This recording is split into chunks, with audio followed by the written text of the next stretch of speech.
right, you're getting ready to sell your home. You've never sold your home before. You've sold a home 20 years ago. Maybe you've sold it on your own. You're not quite sure what to do. What type of tips? What should you know? Where do you start? In this video, I'm going to tell you everything you need to know to sell your home for the highest dollar, the fastest. Are you ready? Let's make it happen. Okay, so tip number 1 is going to be price it correctly. So I am primarily a listing agent in the Pittsburgh area. I do represent buyers as well, but it's definitely 80% listings, 20% buyers. And I can tell you now, the best realtor in the world cannot sell an overpriced home. Got that? So the best realtor in the world, and I know all of them. Matter of fact, I am one of them. We can't sell an overpriced home. I mean, I've tried it before. I have a recipe for success for my sellers that just is constant and it never fails. Every once in a while, I'm like, I've got the best marketing in Pittsburgh. Let's take this price that this seller wants to list it at, which I know is too high. And let me tell you, 98% of the listing appointments I've ever gone on, they always want too much money. It's the smart ones that list at market value or a little bit under that will end up selling, closing over market value. It's the not so smart ones that like to list too high and use that old adage of we can come down in price. You accept a lower number. Start high, accept a lower number. Start low, accept a higher number. Got it? Okay. So every once in a while, I'm like, I'm going to go ahead and list this high and use my marketing. It never fails. I have currently, at the time I'm making this video, I have 2 resales that, and also figuring out the price is the hard part. We thought we were in the ballpark, but ended up the market has spoken to us. We've been on the market maybe 60 days now with each one and haven't gotten an offer, haven't gotten it sold. So we know the price is the issue. And I have a couple developments where the developer, those guys always think their properties are worth way more than the buyer actually wants to pay. So that's just sitting there. And I'm doing 3D tours. I'm doing high-end professional lifestyle videos, super high-end professional photography, open houses all the time, social media, Instagram stories, Instagram, Facebook, LinkedIn, videos mailed out to my, emailed out to my database. Nothing. That tells me that the price is too high. So you need to price it correctly. So how do you find out what the price is? How do you determine what the value is? Well, I'm going to assume you're going to hire a realtor. If you're a sell by owner, you can certainly finish watching this video, but it's not really geared towards you. This is geared towards people that, sellers that understand that you should hire the professional to do the professional's job. The first thing I do is I make an appointment to come out and view the home. Can't just look at it online and figure out a number. I've got to see the surrounding areas, the 360, the up and down. You know, are you next to a cemetery? Are you a $300,000 neighborhood, but there's an $80,000 shack next to you? Are there airplanes flying over, whatever? So anybody that tries to shoot a number without even coming out and seeing it is, in my opinion, not going to get it priced correctly. So I come out, take a look at the property, then I go back to my office and do a market analysis in the format of, I pull up the West Penn multi-list. I will record my screen using a program, makes a video, and I narrate through it. I pull up the subject property, sold properties around the subject property that's comparable in price, square footage, room sizes, amount of rooms, bedrooms, baths, etc. And then I show you what is sold in the last 6 months. I go through, there's usually no more than 5. I like to narrow it down to 5. And then I will show you, we will leaf through the photos. Again, I'm recording this the whole time and I'm going to narrate. Okay, look, this one sold for $400,000. The kitchen is top notch. It's a $100,000 kitchen. Now compare that to yours, Mr. and Mrs. Seller. Your kitchen needs updating. So we're going to price yours, and this one sold for $400,000. We're going to start off at a price lower than this one. And that's kind of how we find out what the value is. Now, there is no formula. When I first got my real estate license, I thought there was a formula. There's no formula whatsoever. It's subjective. I'm gonna have a number. I used to have a number in mind, but over my growth as a realtor, I now give a range. I will say between 380 and 410, something like that, which I truly believe. A seller is going to have a number of 440 probably, and a buyer is going to have a number of 380, whatever it is. But we have to end up meeting in the middle. I'm just trying to show you the comps in order to get in the range. We need to get on the field. We need to get on base to play ball. And another thing is appraisers, once you get an offer in and accepted, it's probably going to be mortgage backed, which means there's an appraiser involved, and they're going to do the same thing. They're going to come out, look at the property, take a tour, go back to the same MLS and pull comps the same way I did. So that is kind of how we find out the price. Pricing it correctly is the most important thing. At the beginning of this bullet point, I said the best agent in the world cannot sell an overpriced listing. I'm going to say something else. The greenest or worst agent can sell a property that is properly priced or underpriced. The market we're in now, it's such a heavy seller's market that we're pricing them under market value to get 6 to 10 offers. If we were in a buyer's market, we probably wouldn't purposely price it low. We would probably price it at market value and expect the days on market to be longer. So bullet point number 1 on tips for selling your home. Hope you liked it. If you did, hit the subscribe button right here. Click the bell and get all notifications. We're gonna move on to bullet point 2 right now. Okay, so now you have your house priced properly. What's next? Maintenance, honey-do list, deferred maintenance, etc. So you can try to figure it out on your own. You may know what needs done, or you may need to have your realtor come in. I do, whenever I come in to look at a property to list, I will look at what buyers are going to look at and deem as a challenge. So maybe the house needs a fresh coat of paint. I always recommend, unless my sellers are super clean, get the house professionally cleaned. If you contact a big name cleaners right off of Google in your area and tell them you're getting ready to sell your house, you want a detail clean job or a deep clean, something like that, they will know that it's not just a weekly clean and that it needs to be really done to the nines, so to speak. You want to make sure you have all of the buyer's senses pleasantly adjusted. So you want to make sure what they see, they like. You want to make sure what they smell, they like. You want to make sure what they hear, they like. That's where the whole bacon apple pie and have jazz music came on. So deferred maintenance. Do you have any deferred maintenance? This could be if you have a wood exterior house, maybe it needs painted. Big one is decking. Sometimes the deck has never been painted, never been stained, or needs restained. Maybe some shrubs need freshened up, something along those lines. I'm going to give you it's not part of the bullet point, but I'm going to give you a little secret that I use for my sellers. I have them get the house pre-inspected. Now, what does that mean? Don't the buyers pay for the inspection? Can't the buyers have another inspection? Yes and yes. The buyers, it is their responsibility if they want to have the house inspected. I am telling you now, multiple times since it's turned into a seller's market, I'd say about 80% of my sellers will go ahead and pay for the home inspection. A third-party home inspector, I recommend Tim Quinn, Pillar to Post. Pillar to Post is an international company, uniforms, a professional report emailed to you, drones, everything else. I highly recommend them. It's going to cost you, the seller, $500.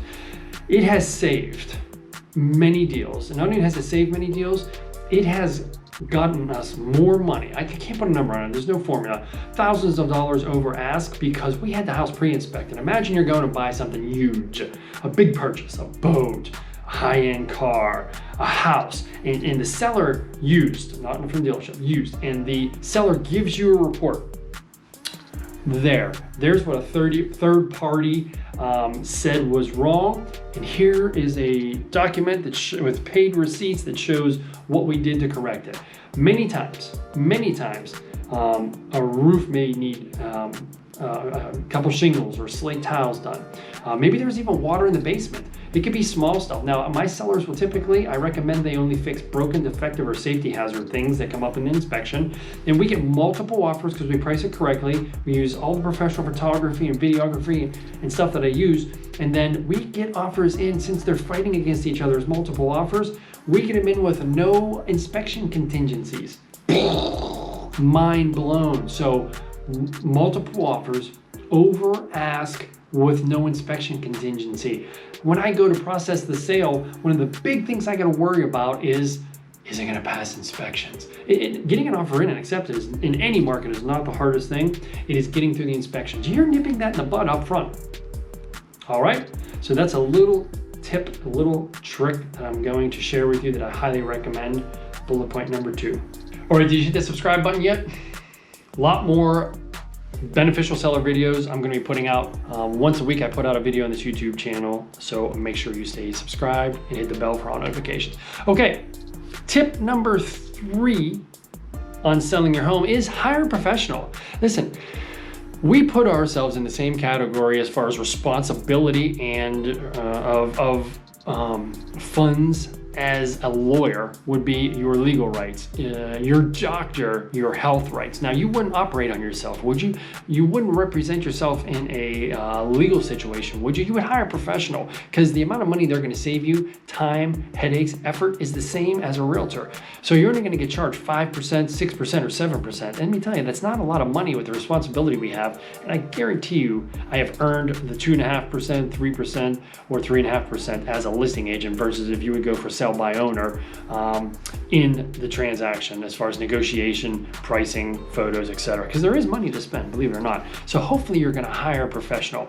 Not all real estate agents are realtors. Realtors are extra. They're above. They go and take a sworn oath that they're going to be upheld to the highest ethical standards. And another thing you want to check for when you hire a professional is look at the back of their name. See if they've gone the extra mile and earned some designations. My biggest thing that I tell all sellers and buyers is go to Zillow. Go to Zillow, research agents in your area. We as realtors cannot adjust that. We can't lie. It has our past sales on there. Our past sales are our past sales. It has our current listings. Our current listings are our current listings. It has reviews by other, by clients only, not friends, not family, not the guy that delivered me pizza. None of that.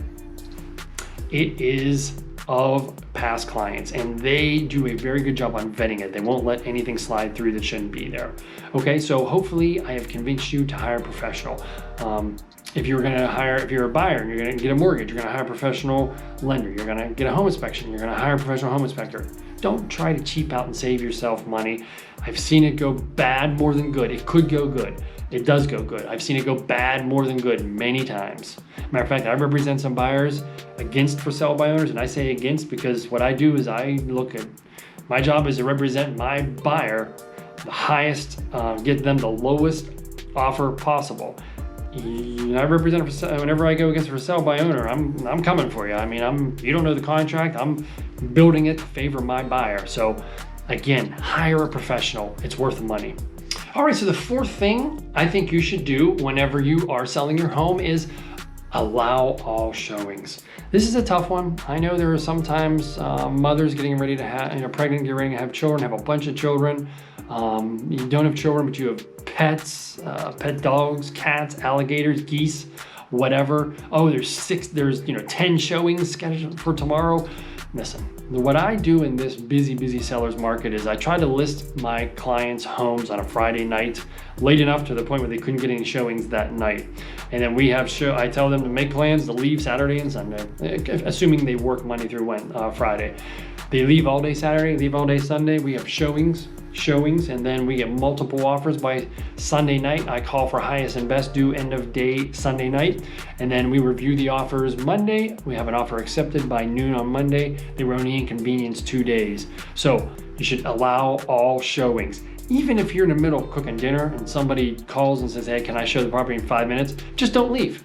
I know the standard is to leave the house, and it is the most comfortable, but you don't want to disallow, reject a showing request. And I've had this before where buyers were in town for X amount of days, the sellers rejected the request and the buyers moved on. That could have been their buyer. That could have been their buyer. They would have paid 20 grand over ask with no home sale inspection contingency. So again, you don't want to reject any showings, allow all showings.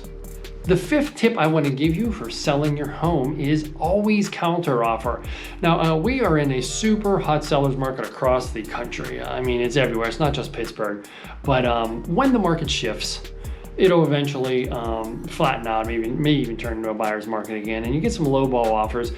always counter. I mean, even in this market, I've had a couple offers that were lowball. And back whenever I was a younger agent, less polished, less experienced, I was like, F you, we're not gonna counter you. But really, I mean, it never hurts to take in their offer.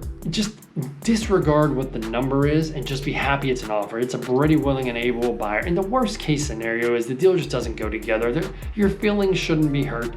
Don't get insulted. Try your best not to get insulted. And I've sold my own homes and I've had low offers on houses I flipped, and I've done the work, and I was insulted, but I'm like, it's just a number. Always counter offer back, and don't counter offer at the full price. Come down a little. You know, if you haven't sold it or have multiple offers or have hundreds of showings lined up and you got a low offer, you probably are a little overpriced. So counter back and forth. Worst case scenario, you know, they come in low, you counter, they counter, you counter, they counter. Then you get in the middle and then you come to a number and you decide, you know, is this a number I'm comfortable with? I've seen it before where buyers start low, insultingly low, and end up buying the house for a number that was amenable to the seller. So bullet point number 5, 5th tip, always counter offer.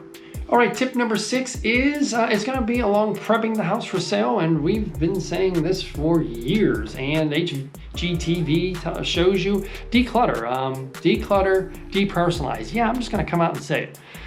Take that cross down of Jesus. Take that Biden flag down. Take that Trump poster down. Take your awards down from work. Take your degrees down. You know, here's what I always tell my sellers. If you've ever looked at new construction, even if you haven't, go online and look at the nearest new construction where you live. Look online, look at the photos. You want to make your house look like the model. Why is that? The new construction industry leads the real estate market. They usually set the color palettes, the tones, the style. And I'm going to tell you, they never have clutter in their house. So take all those magnets off of your refrigerator. Take your Jesus symbol down, not insulting you. Your house, when you put it on the market, it now becomes a product. It is still yours in title, and you're making payments on it, but it is no longer yours if you are dedicated to selling your house. You need it. It is a product. You need to attract neutral people. We live in Pittsburgh Steelers. We had a seller that in Pittsburgh that had Baltimore Ravens crap everywhere in the finished basement, in the man cave. My buyers were diehard Pittsburgh Steeler fans. They laughed. They're like, oh, we wouldn't even buy this house because of that. Now, how dumb is that? Just because of a Baltimore Ravens blanket and a Baltimore Ravens clock and all this other stuff in the basement, we wouldn't buy the house. You want to take away that challenge, take away that negative. Don't even let it be there. You know, you're going to move anyway. If you're signing a listing contract for a year, I'm gonna let you in the secret. That's pretty ironclad. You are committed to selling your house, so you might as well get your house committed. Put everything I already mentioned in a box. You're gonna pack it up. You're going to move. Make that the first thing you pack up. So decluttering. If you need a point of reference, go to new construction in your area. Leaf through the photos. Even visit it physically if you want.